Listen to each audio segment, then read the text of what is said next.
I'm behind the wheel of the 2024 Chevrolet Silverado 2500HD ZR2 Bison in Johnson Valley, California, and I'm about to do something fairly dumb. Ahead of me stretching into the sky is the trail known as Short Bus.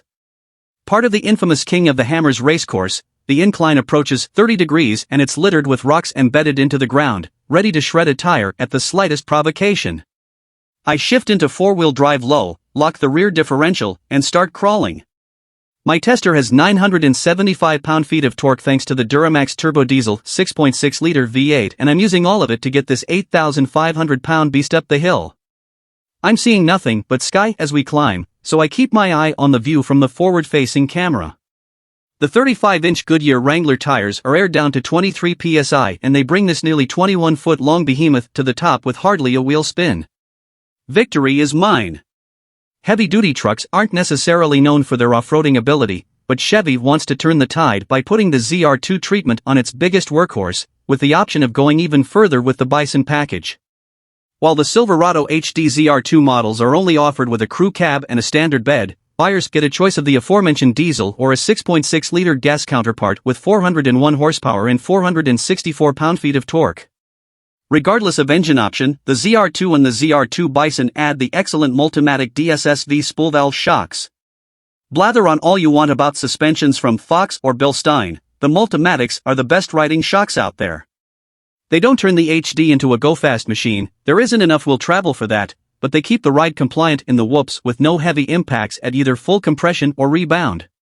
If I could get these for my own off-road car I would.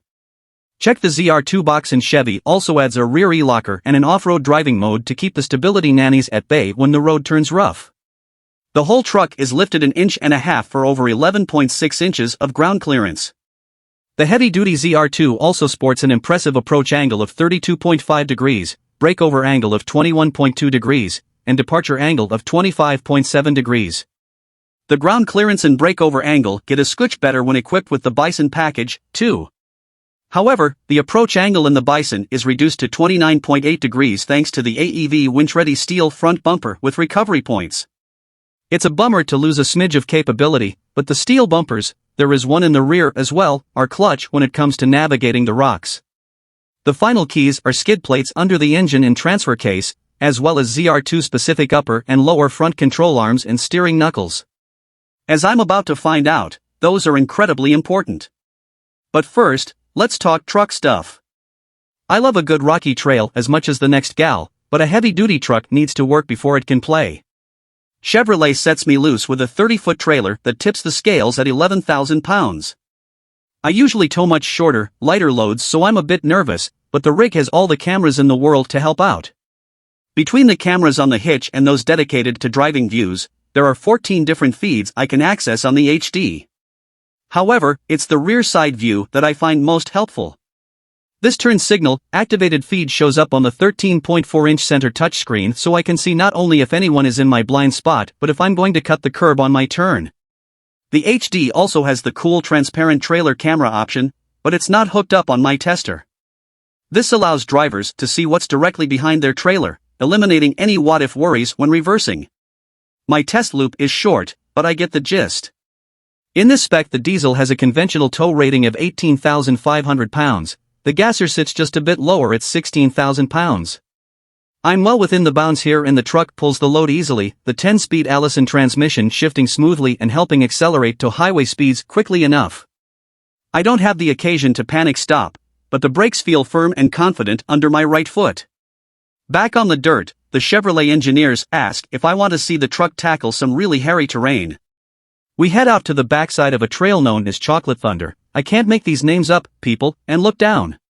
The line is steep and incorporates a left-hand turn, so the truck will need to creep oh so carefully down 2-foot drops, only to end up a field of rocks before scooting up the other, mercifully rock-free side. There aren't enough trucks for each person to have a go, but frankly I'm happy just watching. A rig this big has no business being out here. Yet here we are. There is no way to get through this section without using the Bison's goodies. The steel bumpers take a bit of a rock kiss in the rear when dropping off ledges, and I can hear the scraping from a large stone making its point somewhere underneath the truck. The Chevy folks don't seem too worried. That's why we have a Bison. However, it's the ability of this thing to crawl slowly in low gear, with all the weight of that diesel engine over the front components, that is most impressive. The control arms, steering components, and brakes are all fighting with physics, and they are winning. What will happen to these components after years of hard wheeling like this is tough to say, but on first glance, it is very impressive. But who is going to buy this thing? I see two use cases here. First, the overlander crowd. These folks love their gear, and the 2500 has the capacity to carry it. Payload ranges from 2,811 pounds in a diesel ZR2 Bison to 3,397 in a gas truck without the Bison package. Fill up your 36-gallon tank, hook up a solar panel, and you're ready to travel off-grid for a fair amount of time. The second grouping consists of desert race teams. These folks need something that can tow their race vehicle, often weighing over 6,000 pounds, to the starting line, then function as a chase vehicle during the race, hauling people and tools to remote parts of the desert. The ZR2 Bison handles either job with ease.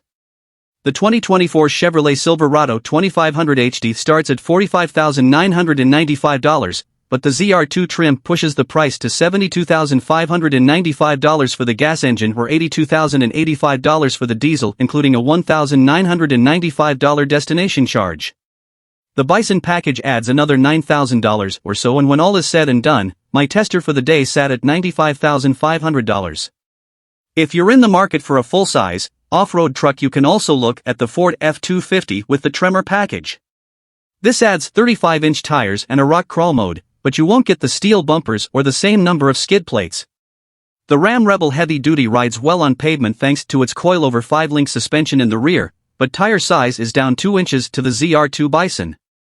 Sure, you could look to the beefier Ram Power Wagon with front and rear lockers standard, but it's down on both towing and payload capabilities. The 2500 ZR2 Bison certainly did surprise the heck out of me. Never in my wildest dreams would I have taken such a beast out to the rough trails of Johnson Valley, yet the Bison took everything we threw at it and kept on going. This, my friends, is one tough truck.